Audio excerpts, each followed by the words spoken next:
자, 오후장 종목 레이더로 이어가겠습니다. 시장에서 또 오늘 어떤 종목들이 움직이고 있는지, 어떻게 전략 짜야 할지 알아볼 텐데요. 타키온 뉴스의 조우진 대표와 함께 이야기 나누겠습니다. 대표님 안녕하세요. 예, 안녕하세요. 네, 반갑습니다.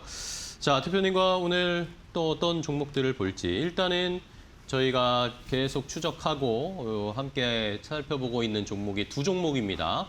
SK하이닉스와 아이스크림 미디어. 자, 추이 좀 한번 볼까요, 대표님? 예. 아이스크림 미디어는 최근에 편입을 했는데 예상대로 이렇게 급락장에서도 꾸준하게 이제 상승을 하고 또 무엇보다 뭐 지난주에 한번 말씀드렸지만 이제 예상대로 이렇게 꽤 짭짤한 이제 배당을 또 결정했습니다. 네네. 아직 뭐 들어오지 않았지만 또 이런 것들을 같이 고려한다면 아이스크림 미디어는 뭐 코스피를 아웃퍼폼 할 수 있다라고 볼 수가 있는데 그 하이닉스가 이제 한동안 잘 올라가다가 오늘은 이제 하이닉스가 잘못한 게 없지만 많은 분들이 아시는 대로 이제 삼성전자도 잘못한 건 없어요. 뭐 네, 100조 원대 엄청 주주환원을 하는데 다만 이제 그 삼성전자에 뭔가 이렇게 좀 흠을 잡는다면 지난번에 컨퍼런스 콜에서는 이제 특별 배당을 분명히 언급을 했기 때문에 그 주주환원을 갖다가 발표를 할 때 지난주 금요일 날 이제 장마감 이후 그 주주환원 정책을 그 공시를 했는데 네. 그때 특별 배당을 많이 언급을 했으면은 지금처럼 급락하지 않고 오히려 급등했을 거라 여겨지는데 그 특별 배당 얘기가 없는 바람에 좀 주가가 많이 떨어졌습니다. 근데 사실은 본질은 110조 원이라는 엄청난 이제 주주환원 이제 그대로 밀어붙일 것이기 때문에 이런 맥락에서 뭐 매도를 하시거나 여기 실망하실 필요는 없다. 시간을 기다리시면 뭐 결국 뭐 10월이 되고 내년 1분기에는 분명하게 이사회에서 세부적인 항목을 갖다가 확정한다고 했으니까 그렇죠. 네. 삼성전자 오늘 급락에 대해서 너무 실망하실 필요 없다라고 말씀드리겠습니다. 네, 알겠습니다. 자, 뭐 말씀해 주시는 김에 뭐 SK 하이닉스 하시는 중에 삼성전자도 한번 진단을 내려주셨는데, 자, 그러면 뭐 어떤 종목부터 볼지 바로 공개를 해볼게요. 첫 번째 종목은 바로 SK 하이닉스 역시 잘 봐야겠죠. 자, 결국에는 이 삼성전자, SK 하이닉스 다 주주환원책이 공개가 됐습니다. 저희가 막 많은 분들이 빨리빨리 내놔라라고 네. 기대를 했는데 어쨌든 생각보다 선제적으로 공개를 했고, 예. SK 하이닉스의 주주환원책은 어쨌든 시장에서는 좋은 반응이었어요. 대표님은 그렇죠. 어떻게 보셨어요? 그러니까 SK하이닉스 19일 날 이제 제가 말씀드린 거 다 이제 KLS 기준으로 말씀을 드린 건데 KLS 장 마감 이후에 19일 날 SK하이닉스가 공시를 했어요. 주주환원 정책에서 이제 핵심은 40조 원의 주식을 매입을 한 다음에 매입한 자금을 전량 소각하겠다라고 하면서 그 다음 날 20일 날 SK하이닉스가 13% 급등을 했습니다. 네네. 급등을 하니까 옆에 또 삼성전자도 사실 덩달아서 그날 10% 급등을 했거든요. 그렇죠. 그러니까 네. 오늘 사실은 삼성전자가 급락을 하니까 하이닉스도 잘 가도 하이닉스도 이렇게 내려가는 것과 비슷하다 보시면 되겠습니다. 그래서 그 당시에 이제 SK하이닉스가 40조 원을 갖다가 그 소각하겠다 발표했는데 이 정확하게 어떤 금액이냐면은 SK하이닉스가 7월 초에 미국 ADR을 성공적으로 상장하지 않았습니까? 네. ADR도 일종의 이제 유상증자인데 유상증자를 우리나라에서 자금을 모으지 않고 미국에 있는 거래소, 미국에 있는 기관 투자가들 상대로 40조 원을 마련했다고 보시면 됩니다. 그러면 마련한 40조 원을 어떻게 했느냐? 한국으로 반입을 했습니다. 그래서 이제 주가 환율이 떨어지기 시작했어요. 1달러 이제 1,500원짜리 환율이 계속 내려가면서 지금 1,300원까지 가는 이유 중에 하나가 중요한 어떤 모멘텀을 SK하이닉스가 ADR로 마련된 40조 원을 한국으로 가져오면서 원달러 환율이 내려갔습니다. 근데 이제 여기서 마련된 40조 원을 사실 고스란히 한국 주식에 그 주주환원 정책 쓰겠다는 것입니다. 네. 그러다 보니까 사실은 어떻게 보면 ADR로 마련된 자금을 갖고 원래는 이제 미국 SEC에다 공시할 때는 서류 제출할 때는 우리가 여기서 자금을 모아서 그 AI 시대에 필요한 반도체를 증설하겠습니다라고 했지만 보면은 이제 그 자금이 40조 정확히 맞지. 그래서 그 자금을 끌어와서 자 국내 증시에서 주주환원 정책이 펼쳤다라고 보시면 되고 뭐 사실 미국 입장에 나쁠 건 없으면 그 하이닉스 주가 올라가니까 ADR도 같이 올라갔거든요. 그래서 네네. 나쁠 건 없지만 어쨌건 40조 원을 갖다가 주식 소각을 한다라고 보시면 되겠고 이 40조 원이라는 금액이 참 엄청난 천문학적 금액인데 자 와닿지 않을 수 있어서 제가 좀 더 말씀을 드리면은 네. 40조 원을 사실은 그 한 번에 다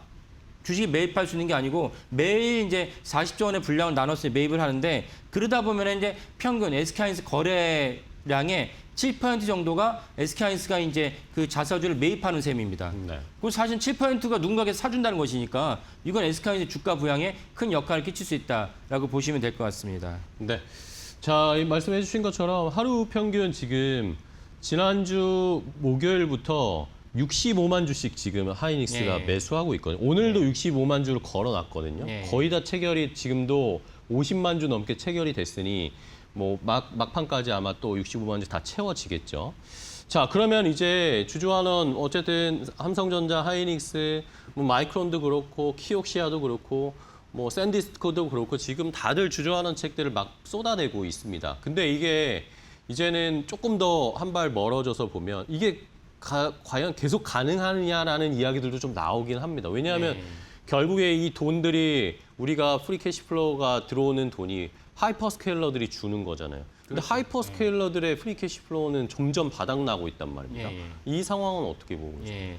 그러니까 이제 요 관련해서 결국 SK하이닉스가 주주하는 정책을 펼치는 건 기쁜데 네. 그럼 이게 얼마만큼 지속할 수 있느냐라는 관점에서 종종 이제 잡음이 나고 있죠. 그래서 네네. 그 하이퍼스케일러들이 이제 FCF가 이제 바닥이 나가지고 그래서 뭐 심지어 국제 회사채도 발행해야 되고 뭐 미국의 이제 회사채 국제채 안 좋은 이유 중 하나가 무엇이냐면 엄청난 빅테크들이 자기들이 별도로 이제 회사채를 발행하다 보니까 그러면 이 회사채보다는 국채도 사실 매력적이긴 하지만 회사채가 국채보다 조금 더 올려다 보니까 국채 시장이 내려가기 힘든 요소도 있습니다. 그래서 네네. 하이퍼스케일러들이 잘 될 것이냐라는 관점에서 올해까지는 뭐 하이퍼스케일러들의 캐시플로우가 안 좋긴 하지만 내년이나 내후년 가면 엄청나게 점프하게 됩니다. 왜냐하면 FCF는 안 좋긴 하지만 그 얼마 전에 나왔던 구글 같은 경우나 또 뭐 아마존 같은 경우나 네. 엄청난 실적을 갖다가 계속 발표하고 있어요.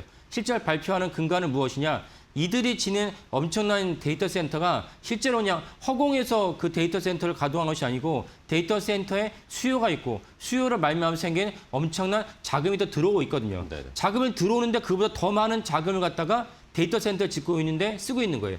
그래서 최종적으로는 캐시플로우가 안 좋긴 하지만 영업실적, 매출의 관점에서는 이 빅테크들, 하이퍼스케일러들이 빅테크 영업실적 매우 높다. 그래서 아까 말씀드린 대로 한 29년도부터 그때는 천문학적으로 지금 이제 메모리 기업들이 천문학적으로 이렇게 영업을 거두고 있듯이 이 하이퍼스케일러들이 29년도 되면 천문학적으로 FCF가 쌓이면서 그때는 또 이제 영업이익과 그 회사 고간이 쌓이게 된다라고 전망을 하고 있습니다. 결국 무슨 말씀드리냐? 하이퍼스케일러들이 한두 군데도 아니고 대여섯 군데가 이렇게 엄청난 이제 데이터 투자를 하는데 자기들도 스스로 이제 캐시플로우를 계산하면서 내가 어디다 무엇을 써야 될지 어디다 어떻게 건설해야 될지 다 고민하면서 하고 있는데 이 고민하고 있는 것 때문에 고민하고 있기 때문에 이들이 망할 일은 없다. 그러니까 망하지 않아서 이들이 생긴 엄청난 매출이 엔비디아를 거쳐서 SK하이닉스, 삼성전자, 마이크론에 흘러가고 있어요.